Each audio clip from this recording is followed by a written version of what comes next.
Blessings to those lahat po na nagbibigay ng seed for the word. Good morning, everyone. Magandang umaga po. Pwede ba batiin mo yung katabi mo? Sabihin mo sa kanya, masayang masaya ako't narito ka ngayong umagang ito. Amen. Ngitian mo naman yung nasa paligid mo. Yan.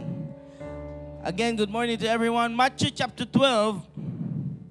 Diretso na po tayo. Matthew chapter 12, verse 34. Napakaganda kasi ito yung unang steps ng puso natin, unang steps ng pagiging Kristiyano natin. Patunay na Kristiyano ko nga kasi meron tayong Matthew 1, 2, 3, 4. Okay? 1, 2, 3, 4. If kaya nilang madagdagan yung verse, mas maganda.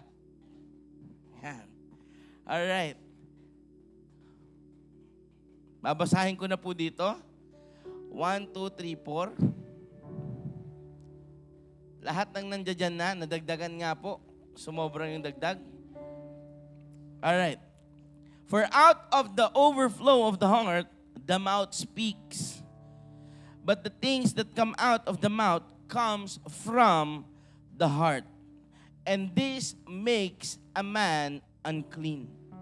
Ang patunay na Kristiyano tayo ay ano ang lumalabas sa bibig natin.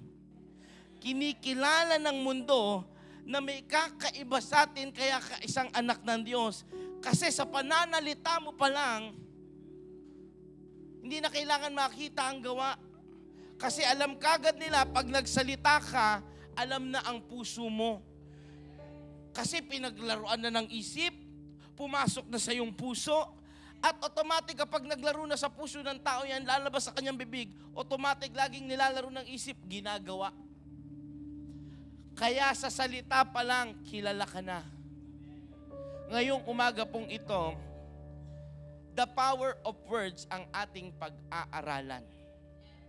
I want to share to you this heart na if we're gonna change atmosphere, if we're gonna change our surroundings, if we're gonna change this generation, we must change first our heart, our mind, and how we speak. Kung may one church, one mind, tapos iba ang lengguwahe mo, apakahirap makiisa.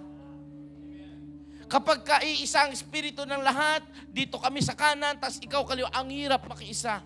Pero bilang isang Jesus the Gospel Church, simulan natin sa pananalita, sa puso, sa isipan at sa espiritu natin. The power of words ang una nating pag-aaralan ngayong umaga ito. Samahan niyo po akong pag-aaralan ito. Tayong lahat ay pumikit, manalangin tayo. Panginoong Jesus, Ikaw na nakababatid ng lahat ng meron kami. Mga bagay na iniisip, bagay na, Lord, sinasarili namin, mga bigatin sa aming mga puso, mga pinagdadaanan. Ngayong umagang ito, Panginoon, sagutin mo na ito. Ngayong umagang ito, pawiin mo na lahat ng lungkot. Ngayong umagang ito, Panginoon, hayaan mo, wala ni isa man sa lahat ng aming mga sitwasyon ang ahadlang upang hindi namin tanggapin ang iyong salita.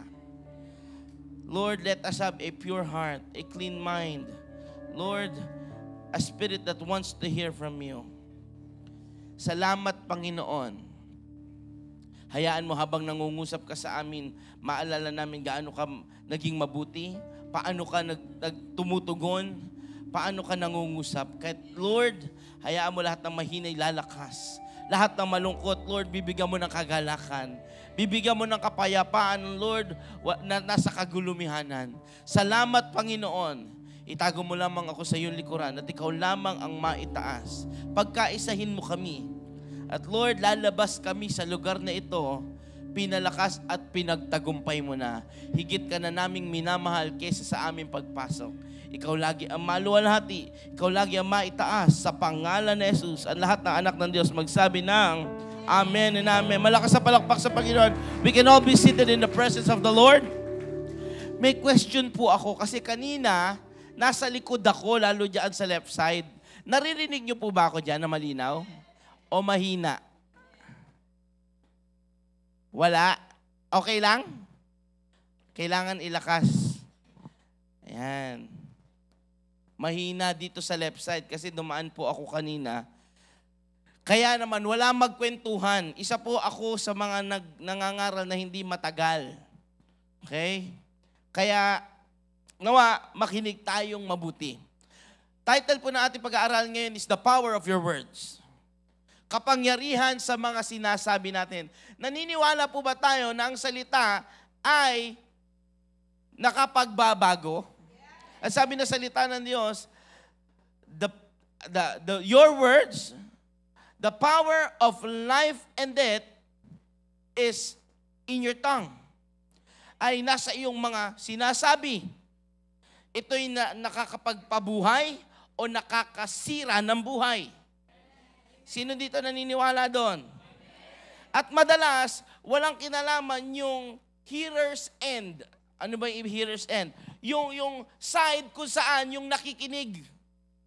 Ayaw man nilang tanggapin, nung narinig nila, there's something na pumasok sa kanilang spirit, sa kanilang heart, na nagkakaroon ng tinatawag na hearer's bias. Or yung tinatawag na the power of first.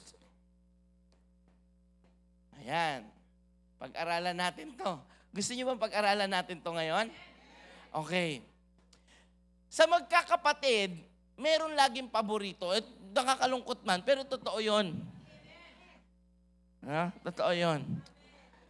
Sino dito naniniwala may paborito sa mga anak? Sige, taas niyo yung kamay niyo.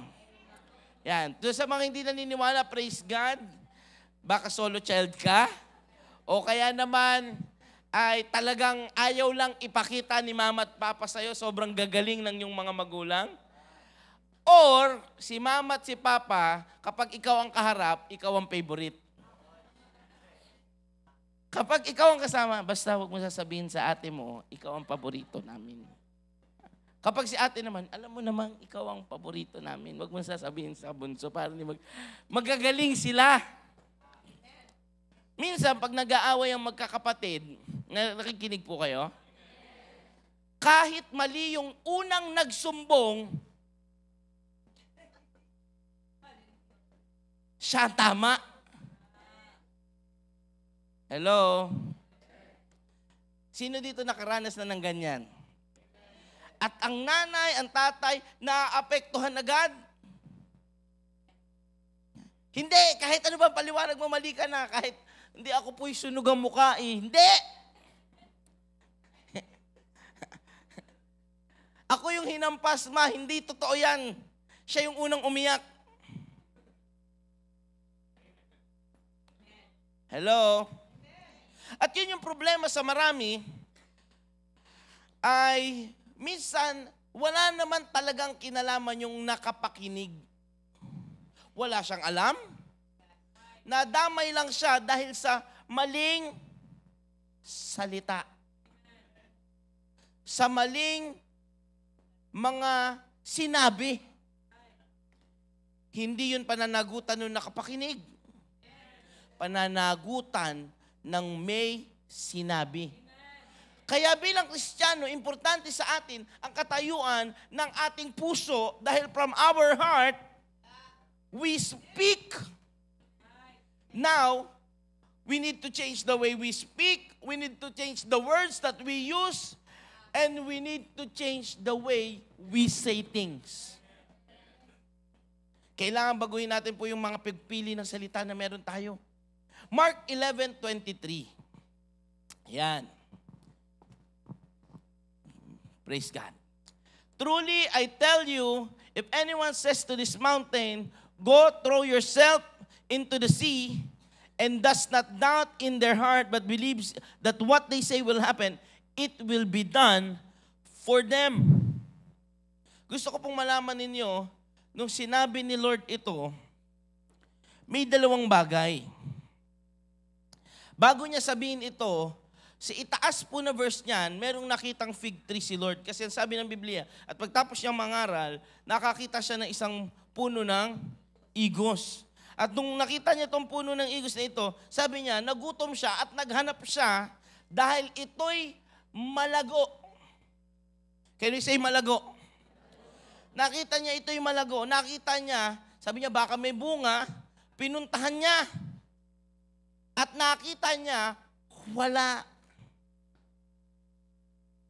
Ang sabi ng Diyos, sinumpa niya yung puno ng igos. Pagkatapos doon, pumasok na sila at nangaral. Paglabas naman nila, nakita ni Peter yung fig tree. Nung palabas na sila, ang sabi ni Peter, Lord, tignan mo yung igos, puno ng igos na sinumpa mo kanina. Ngayon, patay na hanggang ugat. Hindi lang patay yung mga bunga, yung mga sanga, hindi lang kung anong patay, kundi hanggang kanyang ugat. Buong pagkatao ng igos, patay na. Kaya sinabi ni Lord, eto, ang sabi niya, kung hindi ka magdududa, kahit ang bundok, kaya mong palipat sa dagat. Ibig sabihin, ang salita'y makapangyarihan. Ibig sabihin, when we declare without doubting, it happens. Kaya ang pinakamagaling ng mga sinungaling, yung mga sinungaling na naniniwala sa sarili ng kasinungalingan.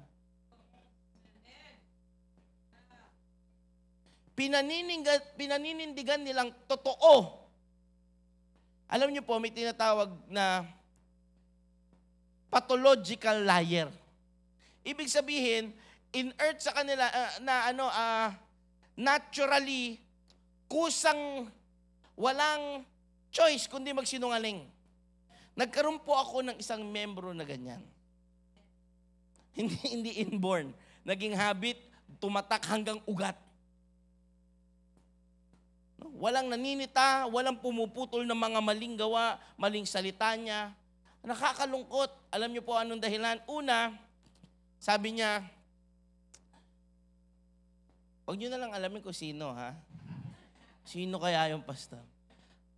Hindi manonood. Nasa service din ngayon yun. Born again na siya. Binago na siya ni Lord. Una, sabi niya, Pastor, hindi po talaga ako makapag-church na. Sabi namin, anong dahilan? Kasi po, ayaw na ng magulang ko. Kinahapunan nandoon. O ba't nandito ka? Kasi po, wala na po yung magulang ko. Patay na? Opo, wala na. Totoo po itong nangyari. Hindi niya nakalimutan niya yata na yung kausap niya, isa sa mga pastorals namin, ang bina-Bible study, yung tatay niya. Tinamaan na magaling. Sugod ngayon to si Pastor Melvin. Sugod siya. Pagdating niya, patay na daw po kayo. Ako, patay? Galit yung tatay. Sumugod sa church. Paano ako namatay? Nakakatawa. Pati siya nagugulat. Paano siya namatay? Buhay naman siya. Hindi po buhay kayo. Oo nga eh. Pinatay. Yung pala, hindi umuwi. To kabataan to, hindi umuwi. Nagsinungaling. Kinabukasan, nakakatawa, kinabukasan. Sabi niya, may practice na ng sayaw. So, okay ka na ba sa family mo? Ba't nandito ka ulit? Di ba sabi namin, magpahinga ka muna. Okay na po. Paano namin nalaman na talagang sobrang kailangan niya ma-deliver? Sabi namin, ganito gawin mo. I-text mo muna, tawagan mo sa harap namin si tatay bago ka namin payagan. Wala po akong cellphone eh. Sabay nakaumbok yung cellphone niya dito. Sabi ni Pastor Carlito, ano to? Hindi po akin yan. Binuksan ni Pastor Carlito, mukha niya nakasmile. Ba't ikaw ang profile picture? Alam nyo, yung pathological, o yung mga talaga sinungaling, lahat i-deny. Kahit huling-huli mo na, hello, magsisinungaling pa rin. Naalala ko po sabi ng Biblia, kapag may kaguluhan at hindi pagkakaintindihan, kumuha ka ng isang witness. Una, pag-usapan nyo muna. Pag hindi kayo nagkasundo, kumuha ka ng witness. Pagka ayaw pa rin, iharap sa madlang people.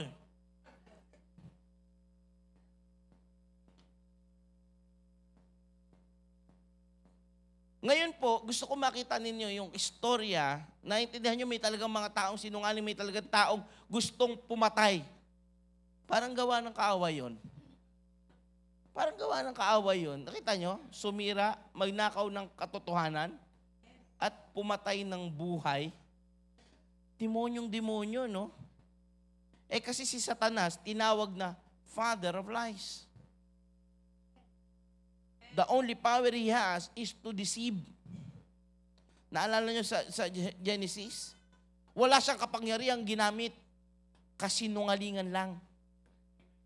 At ang kasinungalingan, minsan, nababalot sa magagandang salita. Kagaya ng ano? Totoo ba? Sabi ni Satanas. Totoo ba na mamamatay ka? Parang, oo nga, no? Hindi naman ako mamamatay siguro. Naintindihan po ba natin? Nababalot sa maganda salita minsan ang kasinungalingan. Kaya napapaniwalaan ng marami kahit hindi naman totoo. Ngayon, makikita po natin dito sa istorya na ito, sa umpisa pa lang, no? Sa Mark chapter 11 verse 12, sa Marcos 11:12, sabi doon ng Diyos, may nakita siyang ano daw? Puno ng igos na malago. Anong ibig sabihin pag malago? Dadalhin natin sa ating Christian world, sa ating buhay ngayon. Kapag ka malago na, ibig sabihin, matagal na. Matanda na.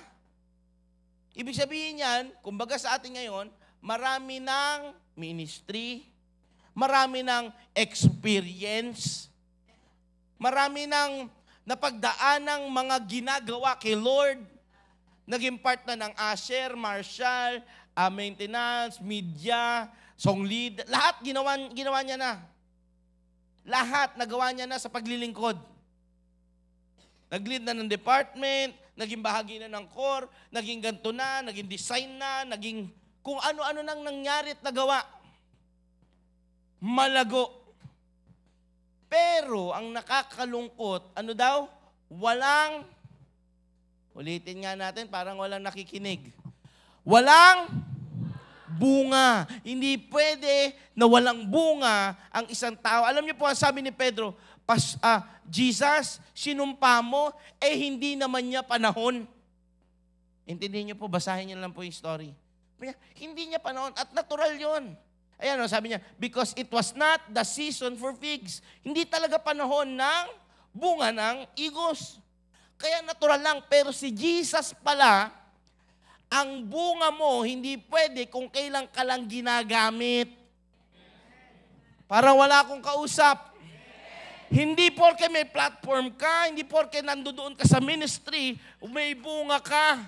Tapos pag wala ka doon, na sideline ka, wala na yung bunga ng Diyos sa buhay mo, hindi pwede yun. Sabi mo sa tabi mo, season or out of season, may bunga dapat. Sino dito naniniwala dapat may bunga lagi? Ibig sabihin, kahit hindi naman talaga bunga o panahon ng paghangkot, pag-ani, meron tayong ani. Ang sabi lang ni Jesus, sinagot niya lang. Tumalon lang siya, nangaral lang siya. Yung in-between ng fig tree po, meron lang verse na nangaral lang ating Panginoong Jesus. Cleansing of the temple lang ang nangyari. Nangyari, kwento ko na rin. Pagtapos niya sumpain, pumasok siya doon, pinagtataboy niya lahat ng mga mali sa loob ng church. Pinagtataob niya lahat. Hindi ko na dinadaanan yun eh. Forwardan na natin. Nangyari, paglabas nila, nakita, tuyot na. At nasabi, patay na hanggang ugat. Kapag si Lord ang nagsawang mag-bless sa'yo at hindi ka na nagbubunga pagkat hindi mo season, magugulat ka na lang. Dating isa kang malakas, nasa unahan, unti-unting patras ng patras ang upuan. Minsan late na. Hanggang sa bandang huli, absent na. At natural na lang sa'yong wala. Pa-online, minsan wala pa. Hanggang sa dulo, wala na akong pakialam sa kahit anong meron patungkol kay Lord o sa church. Yun ang nakakalungkot na katotohanan. Gusto ko pong maintindihan natin ito sa istorya na ito, ang kapangyarihan ng salita ng Diyos. Ang kapangyarihan ng salita ng Diyos is between life and death. Kapag dineclare ng Diyos na mangyayari ang isang bagay, mangyayari whether gusto mo o hindi. Kaya ang Diyos, naghahanap ng bunga kasi alam niya dapat meron. Sabihin niya natin, dapat. Pag sinabing dapat, whether you like it or not, meron. Sometimes, gusto ko maintindihan natin ito, we believe in our heart, but we don't believe what we say. Simplihan natin yung bagay na yon. Minsan po, naniniwala tayo sa puso natin. Pero, maging sa salita natin, alanganin. Paano yun, Pastor? Naniniwala ako, pagpalain ka nawa ni Lord. Sana. Pero sa puso mo, alam mo, kaya siyang pagpalain ni Lord. Pag nag-pray ka ng healing, Lord, kung gusto mo siyang pagalingin, o ayaw mo na siyang buhayin, kaya yung nagpapapray, ubo lang po to Naniniwala naman ako sa puso kong gagaling ka, pero baka ayaw na ni Lord. Nagets ninyo? Sa puso ko naman naniniwala ako Naniniwala ako na may breakthrough gagawin, pero kung hindi ka pa kasama doon sa breakthrough, turuan ka ni Lord ng patience. Kung i-declare mo na lang din naman, hello? Most of the times, we believe with our heart, but we don't believe what we say. At hindi pwede iyon. Kaya nung nagsalitaan Diyos, hindi niya sinabi, kung ayaw mo magbunga, edi wag. Ganun ba si Lord? Hindi, sabi niya, ba't hindi ka nagbubunga? Ang lago mo. Ang sabi ng description po ng Biblia, malago ito, puno ng leaves. Malago. Ibig sabihin, busy, nasa ministry, hindi uma-absent, nandiyan ng midweek, nandiyan ng first Tuesday, nandiyan ng mga discipleship, nandiyan sa lahat ng fellowships. Pero tuwing uuwi, walang daladalang pagbabagong bunga. Walang bunga ng banal na spirito sa buhay nila. Matampuhin pa rin.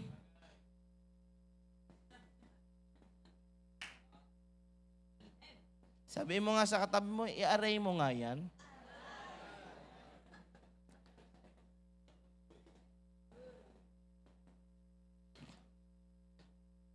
Ando doon sa lahat ng gawain, umaattend pa ng lahat ng iba't ibang klaseng seminar yan. Seminar ng how to forgive. Pagtapos ng ganun, tatanungin yung speaker, kailangan ba talaga yan?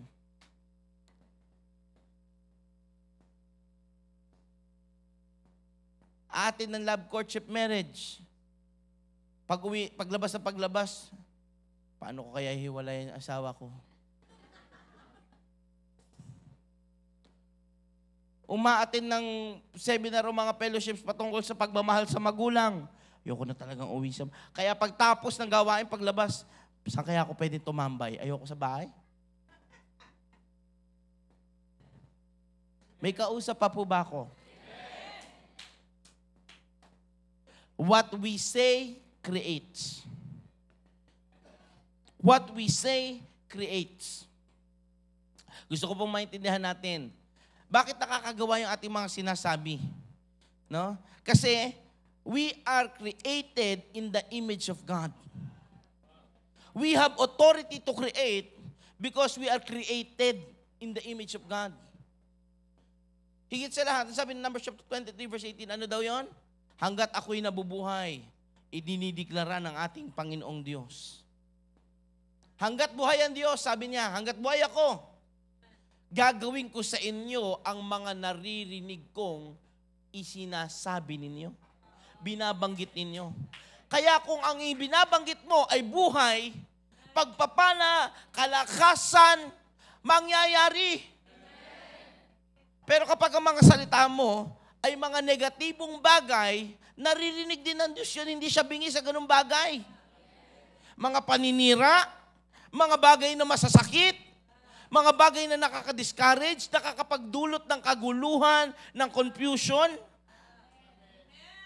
Naririnig din ng Diyos yun at hindi siya pwedeng tumalikod sa kanyang salita. Kaya narinig niya, gagawin niyo pa rin sa'yo. Kaya tuwing may sasabihin ka, sa mga anak natin, mga magulang, minsan sasabihin natin, ang kulit-kulit na anak ko. Kahit minsan lang yung nagkulit. Kahit minsan lang nagkulit. Ang harot-harot. Parang walang pag-asa. Hindi yun naapektuhan yung bata. Pero gagawin pa din ng Diyos dahil sinabi mo. Narinig ng Diyos kahit yung mga ibinulong mo lang. Hindi porke binulong mo, sabi ni Lord, ano? Hindi ko narinig, ulitin mo. Hello? Kaya nung sinabi mo, parang rebelde na tong anak ko na to. Narinig ni Lord yun at sabi niya, naku po, sana hindi mo sinabi. O Satanas, sabi niya, rebelde anak niya. Sige, iaalaw kita, wala akong choice. Hindi niya pwedeng talikuran ang pagkatao niya. Bakit, Pastor? Hindi ba pwede i-prevent ni Lord yun? Kaya. Baguhin mo salita mo. Pwede bang pigilan ng Diyos ang pagiging pasaway nila? Oo, baguhin mo salita mo. Kaya pag makulit mo yung aking anak, ang bait mo anak talaga. Sobrang bait mo. Di ba good girl ka? Alam niyo po, totoo, laging ganun na salita ko sa anak ko pagka maharot na siya.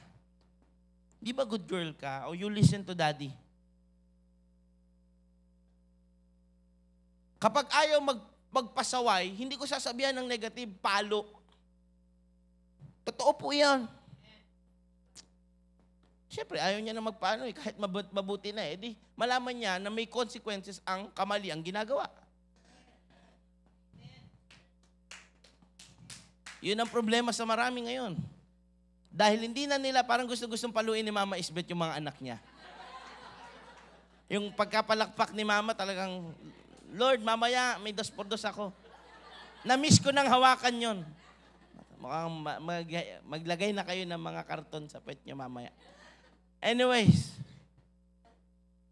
problema po ngayon, masyado nang open ang ating mga tao.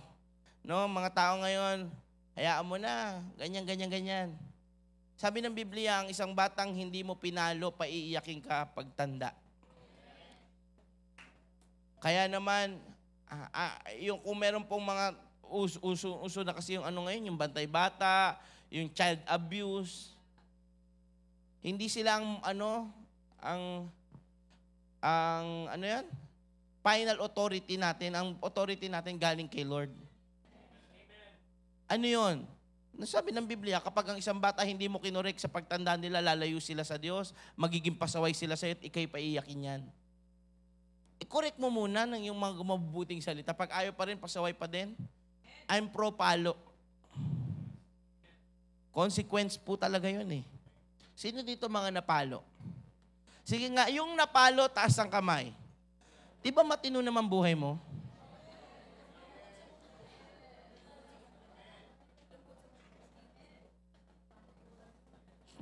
Di ba may disiplina ka naman? Naging independent ka nga dahil takot kang magkamali. Dahil alam mo na may consequences sa mga pagkakamali. Hindi nga lang palo eh. Iba-iba. May pinaluhod ba sa munggo? Sa asin, meron? Meron pinaluhod sa asin. Iodized naman daw po. Parang andaya nun. Ano pa bang klase? Isinako. Meron ba dito sinako? Meron. Meron ba sinako? Kala nyo, nagulat ako ha, may mga sinako pala dito. Pasensyahan nyo na po ang magulang nyo. Kala langka kayo. Hindi pa nila alam noon, tao kayo. Kala nila langka. Ha? Ano pa bang mga naging, ano noon? Anong dahilan? Una, kasi yun lagi ang naririnig ng bata. Makulit ako, pasaway ako, wala akong pag-asa, hindi ako mabait. It affects the hearer's end. Naalala nyo? Paano nangyaring it affects the hearer's end? May Bible verse ba yan? Kakabasa lang natin. Ang sabi ng salita ng Diyos, at sinumpa ng Diyos ang puno ng igos. Kita nyo ang difference lang, umaten lang ulit ng church si Lord, nilinis niya lang yung church. Paglabas niya, nag-effect na yung sinabi. Merong epekto. May effect na nangyayari doon sa ating mga salita. Kaya ano naman ngayon? Kailangan we should refuse to say anything other than the Word of God. Bilang mga Kristiyano, baguhin natin ang pananalita natin at walang lumabas sa atin na hindi galing sa salita ng Diyos o nais ng Diyos. Refuse to say negative things. Sumuway ka ng maling kwentuhan. Huwag kang makisawsaw. Hindi yan fishball. Hello? Ganyan nga yan talaga eh. Oo nga. Alam mo ba si kapatid na, oo, alam ko yan. Alam niyo po, napakadaming professional sa ganung bagay. Professional sa kwentuhan, sa paninira ng tao, professional sa mga maling gawa. Bilang Kristiyano, itaboy natin sa karakter natin yun. Pag Kristiyano ka at may nagkwento sa iyo ng isang bagay patungkol sa ibang tao, iganyan mo si kapatid na ganyan ha. Lapitan mo siya. Alam ba ng kapatid natin na yan na sinasabi mo yan sa kanya? Halika nga, tawagin ko ha. Ano sabi niya? Hindi, ikaw naman, di ka mabiro. Joke lang yun. Joker ako eh.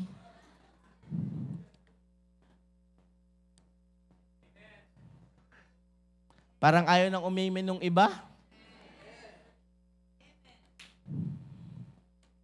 Refuse to say anything other than the Word of God or the good things about what God has done. Psalms chapter 19 verse 14. Pasensya na po. Gusto ko lang pong mag-sorry ngayon pa lang. Sabi ko po sa inyo, ako po'y old school, hindi po ako magaling sa mga presentation at PowerPoint kagaya ng mga kapatid ko. Okay? I will try to do my best tuwing mag-share po ako na magkaroon ng mga ganun. At alam po ng lahat na nakakilala sa akin, ang notes ko po lagi ganyan lang. No? Very basic. At kapag kabisado ko na yung notes ko, nadidelete po iyan. Kaya, kung ano man po yung pinasa ko sa kanila, puro verses lang talaga. Yan ha. Para gusto ko na rin pong i-meet yung standard ninyo. Hayaan ninyo. Masyado mataas ang standard nyo, pang lead wall, pang presentation na matitindi, pang National Arts Museum. Next time po, magdadala na ako ng mga ganun. Yan. Ayusin natin. Alright. Psalms chapter 19 verse 14. May these words out of my mouth and this meditation of my heart be pleasing in your sight, Lord, my rock and my redeemer. Ang sabi na salita ng Diyos, to have power of our words, we must be acceptable in the sight of God. What's in the heart matters. Importante ang laman ng puso bago ka magsalita. Kaya kapag alam mong hindi ayos ang puso mo, huwag ka na magsalita.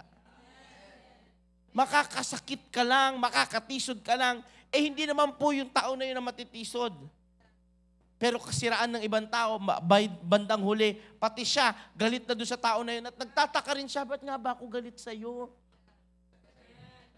Ba't parang ayoko sa'yo? Totoo yun. Kasi nung mga bata tayo, ako po naalala ko, sumali ako ng mga ganggang, ng mga geng-geng na yan eh. Mga prat-prat na yan, sumali po ako, totoo. No? Kaaway nung isa, kaaway naming lahat. Minsan nagtataka na ako, bakit pati ako damay? Ikaw ang kaaway nun. Ikaw na lang. Tropa ko rin yun eh. Minsan ganun din tayo. Wala na nga lang label. Sabi mo sa kanila, ouch, walang label. Sorry po doon sa mga bata lang ang nakagets kasi nakita ko yung tawa nila. Sila ang tumawa. Yung medyo may, ano yung label? Ouch. Sorry. Hayaan nyo po pang panahon ni FPJ ang magiging jokes ko na susunod. Para lahat tayo nakaka-relate. Minsan, wala kayong talagang asosasyon. Yan. Ayan maayos na yan, di ba? Wala kayong kooperatiba, pero pag nagsama-sama kayo, naintindihan nyo na ngayon? Ayan ha. Ayan, pastor, ang mga salita. Naintindihan na namin. Wala kayong kooperatiba o sesyon, pero kapag nagsama kayo, alam nyo na. Si wag natin pansinin ngayon. 47 ka na.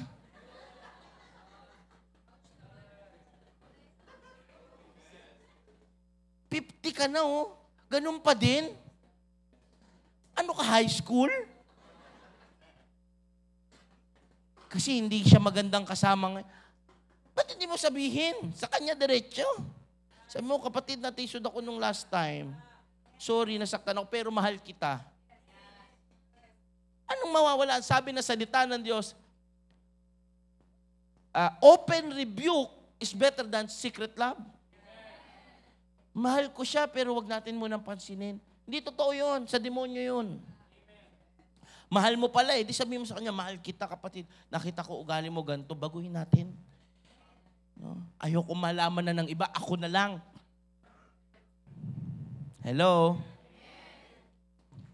Yan ang sabi dito, pag gusto mo magkaroon ng kapangyarihan ng mga salita mo, hindi lang basta kung ano salita, kailangan acceptable sa harap ng Diyos. Kailangan nakalulugod sa harap ng Diyos. Kaya yung mga salita natin, baguhin natin. Huwag ka magkwento sa iba, magpalakas ka lagi, mangamusta ka lagi. Alam niyo po, apakasarap ng nangangamusta. Sino dito lagi may kinakamusta? O masaya kapag kinakamusta siya? Baguhin natin, imbis na, ganyan nga dyan. Tuwing magkikita kayo, ang una niyong tanong, anong bago? Nagbago na ba si kapatid na ganyan? Binago na ba nila yung ganyan dyan? Bakit?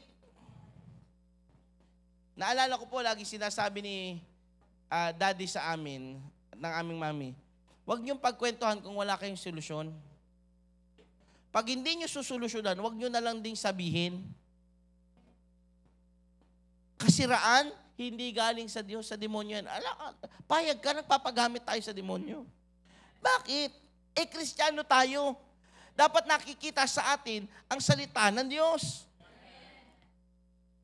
Psalms chapter 34, verse 13. Una, balik muna ako, Psalms 19:14. Sabi doon, ang nasa puso mo ay importante. What's in your heart matters. Kaya when you say things, make sure pure heart. Do it when you want to say something. Do it in the side of having a better relationship, better atmosphere, better surrounding, better ground ng paglilingkod, kesa yung out of galit at kung ano, baka makasakit ka lang. Ang salita pa naman, ang weapon ng kaaway na hindi na pwedeng balikan. Pag nabanggit na yan, mahirap na yan bawiin. Gagaling pa kapag nasugatan sa physical Pero kapag nasugatan na yung puso, kaya nga may mga mag-partner, 20 years nang mag-asawa, may anak na, 5 na anak, tumanda na, ang sumbatan, sana si ang pinakasalan ko. Totoo yun. Kahit mga naglilingkod na kay Lord, meron po akong mga alam na ganung kwento. Kilala ko rin po sila. Na kapag nag-away, kala mo hindi born again. Susoli na kita sa magulang mo.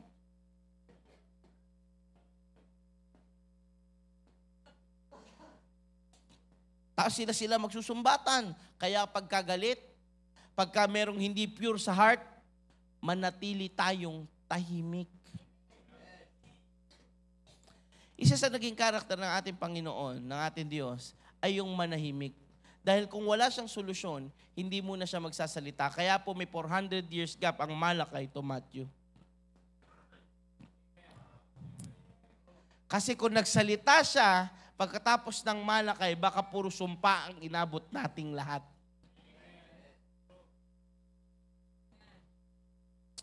I pray maintindihan natin lahat ito. Psalms chapter 34 verse 13. Last 2 verses na po ako. Yan. Psalms chapter 34 verse 13. Ang sabi diyan, keep your tongue from evil and your lips from telling lies. Huwag kang makasakit. Kapag magsasalita tayo, huwag makakasakit. Huwag makapagsinungaling. Yung iba po talagang habit magsinungaling, mapaganda lang ang storya. Yung tinatawag na dagdag bawas, hindi lang pala sa botohan yun nangyayari. Sa kwento rin, para may masira ang higit o kaya may mapaganda lalo. Naintindihan natin? Sa office work nyo, sa bahay, sa mga magkakaibigan, meron kayong mga kilalang ganyan? O kaya minsan ginagawa natin yan? Hello? Huwag makapagsinungaling. Huwag na lang magsalita, lalo kung mapapasama o ikasasama lang. Kaya mo naman manahimik talaga. Pastor, hindi ko talaga kayang i-contain na sa heart ko. Paano gagawin ko ngayon? Iiyak mo kay Lord. Kay Lord mo isumbong lahat. Naririnig niya yan. Pag hindi mo kaya, the next step, magpa-counsel ka sa pastor. Pastor, si pastor yung problema ko. Yun lang. Magpa-counsel ka sa Panginoon ulit. Balik ka ulit kay Lord. No? Try to talk to the person. Psalms chapter 141 verse 3, dadaanan ko lamang po itong mga to. Sabi dito, keep watch of everything you say. Keep watch on everything you say. Psalms 141 verse 3. Ano ibig sabihin? Gate mo yung iyong bibig. May gate. Kumbaga sa terminology ngayon, bago ka magsalita, tandaan mo may preno. Preno lang. Tumulong na yung kapatid mo, sinumbatan mo pa. Imbis na pasasalamat, totoo yan, nakakatawa nga po eh. Hiningan ka na ng tulong, sumbat pa, yan lang ba bibigay mo? Ayoko na magdagdag, baka magalit kayo kasi sabihin nyo, Pastor, binubuking ako. Gusto ko pong idagdag at gusto ko maunawaan natin, don't cancel the good things that God is doing for you and for me by saying bad things with the same mouth. Huwag mong sayangin yung mga mabubuting kayang gawin ng Diyos sa buhay natin.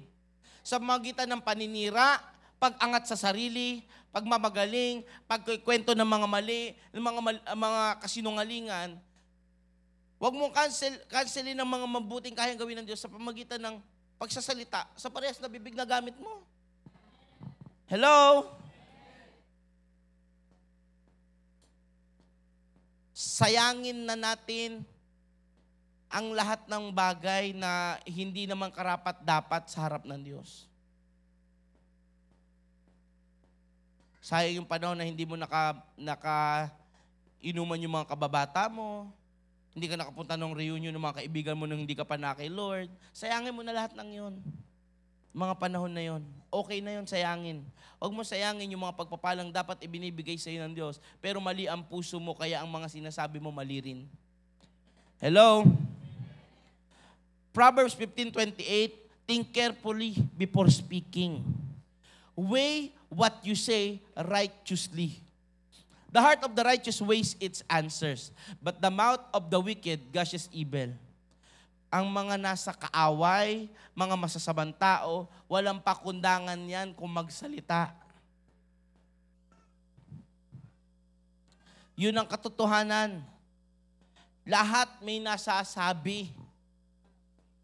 Pero ang tao daw na makatwiran at maayos sa harap ng Diyos, bago yan magsalita, pinag-pray, iniisip. Kung gusto natin patunayan na tayo Kristiyano, isang maging salitaan natin. Ano yung nararapat sa harap ng Diyos? Napakadaling mag-usap, napakadaling maka-achieve ng mga bagay kapag isang language. Kaya nga nung tinatayo ang Torre ni Babel, the Tower of Babylon, they have one word.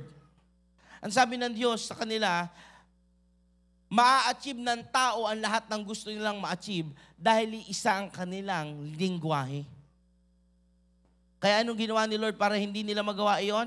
Binago ng Diyos ang kanilang mga language. Ang problema, gusto natin may ma-achieve sa loob ng church, iba ang language natin. Ang language natin, kasiraan, samaan, discouragement, baguhin natin. Pwede ba sabihin mo sa 3 taong nakapaligid sa iyo, baguhin natin?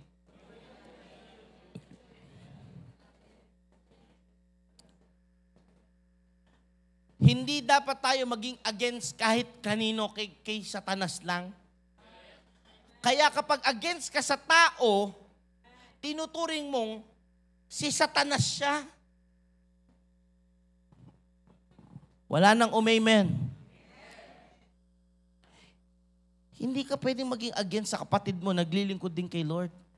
Kung meron magbi-build up ng kapatid mo, ikaw. Totoo yun. Sabihin natin, malabo mangyari ang pastor.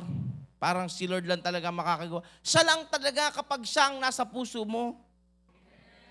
Build up natin ang bawat isa, kagaya na sabi ng salita ng Diyos. To build up each other. Una, bago niya sinabi to build up each other, sinuway niya muna, tigilan niyo ang slandering, paninira, tigilan niyo ang pagsisinungaling, tigilan niyo ang masamang gawa, tigilan niyo ang pakikipag-apid. Lahat ng kasalanan sinabi niya muna. At ano sa dulo? But have this love to build one another. Magpalakasan tayo. Kung may kapasawayan, sinusuway. Pero sa pag-ibig.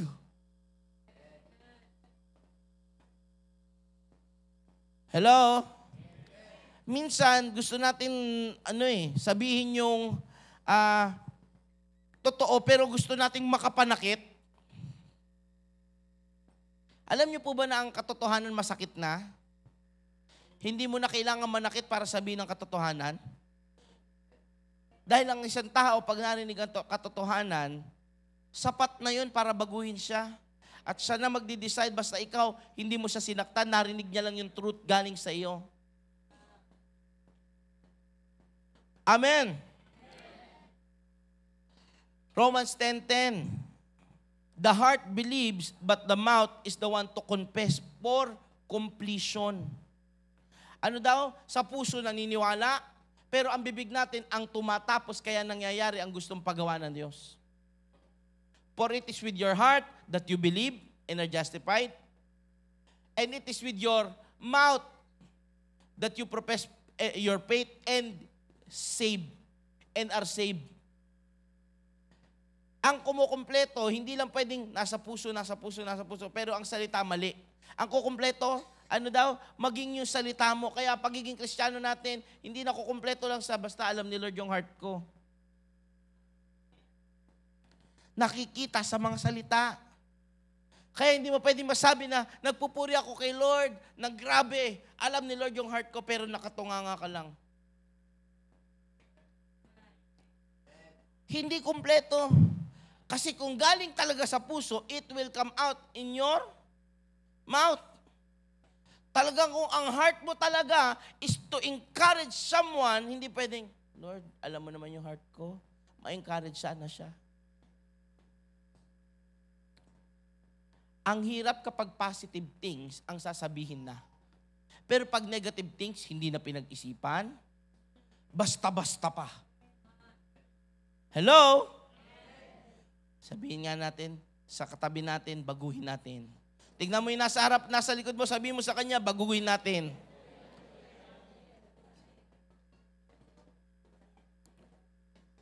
Sabi ng Proverbs chapter 18 verse 21, totoo ito, galing sa ating labi ang buhay, Proverbs 18:21, ang buhay at ang kamatayan. The outcome of what we say will be manifested within us. The tongue has the power of life and death, and those who love it will eat its fruit. Ang unang nagdagbubunga, ang unang nakikinabang sa lahat ng sinasabi natin, hindi yung taong nakapakinig, tayo muna. Bakit? Kasi galing sa puso mo yun. Naintindihan po natin? Kaya kapag ka nag-encourage ka sa iba, ibig sabihin, puno ka ng encouragement. Kaya kapag may mga tao kang sinisiraan, kasi sira ka. Kaya nga ang sabi, hurt people. Kaya ka nakapananakit ng iba kasi nasaktan ka. Pwede ba ngayong umagang ito, tapusin natin yan? One church, one heart, one mind. Simulan natin, mag-isang salita tayo dahil isa ang puso natin. Walang maging anuman dahilan. Tuwing makikita ka, kamusta ka na, with genuine love. Minsan nangangamusta tayo dahil yun lang ang una mong spill. Totoo?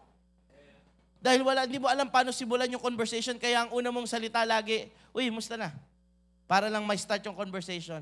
Pero yung genuine na pangangamusta, uy, ano ang balita sa'yo? Ano na yung nangyari sa ganyan? Kasi may heart ka to encourage. Kasi alam mo, puno ka ng encouragement. At gusto ko pong baguhin natin, kapag discourage ka naman, mag-encourage ka ng iba dahil kapag may sinabi ka, it also manifests sa'yo. Sabi diyan, those who love it will eat its fruit. Ikaw din ang unang magkakaroon. Kaya kung discourage ka, mang-encourage ka ng ibang tao. At ikaw ang unang mai-encourage.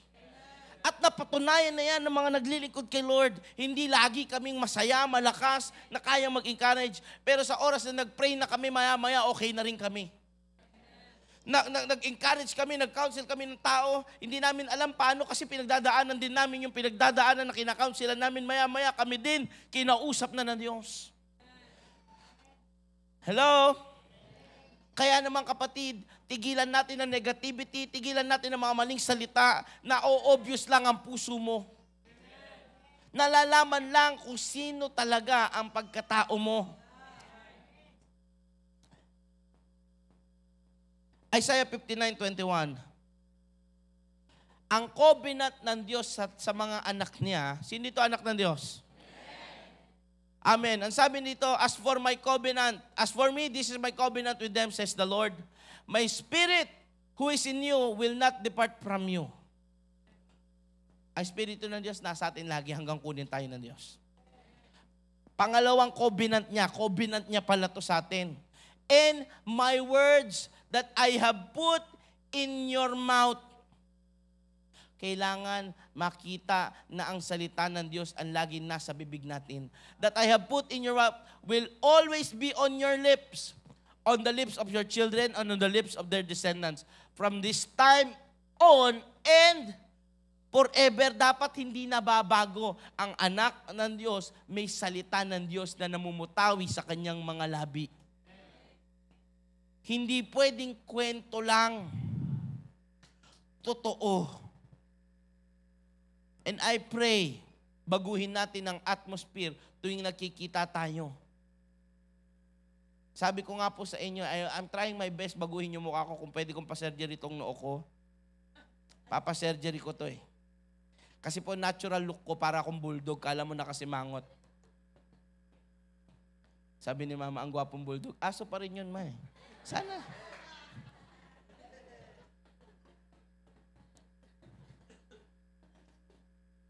Sana tuwing magkikita tayo, nagngingitian, with genuine love, with encouragement.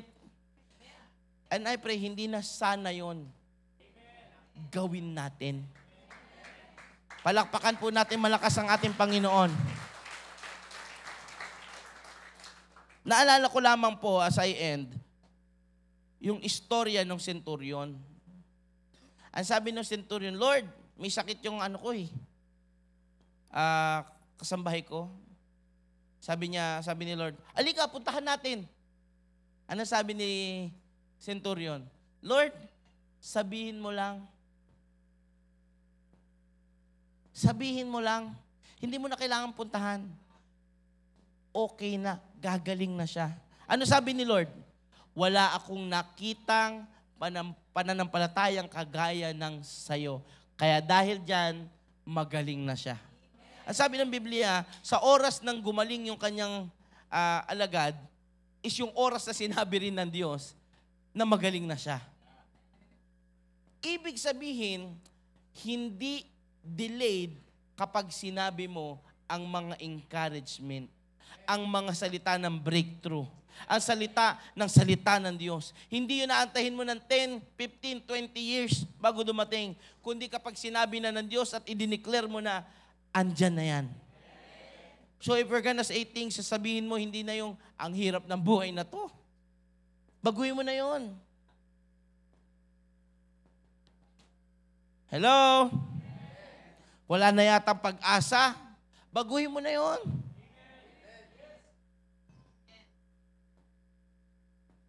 Meron ba kayong kilalang napaka-negative?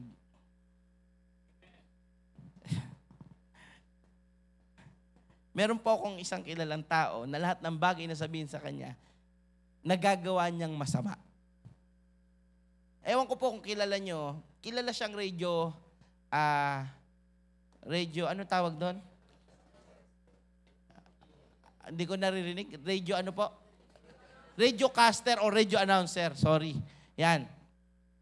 Kung kilala niyo po si Chico Loco, sino nakaabot sa kanya? Ewan ko kung buhay pa siya ngayon or ano.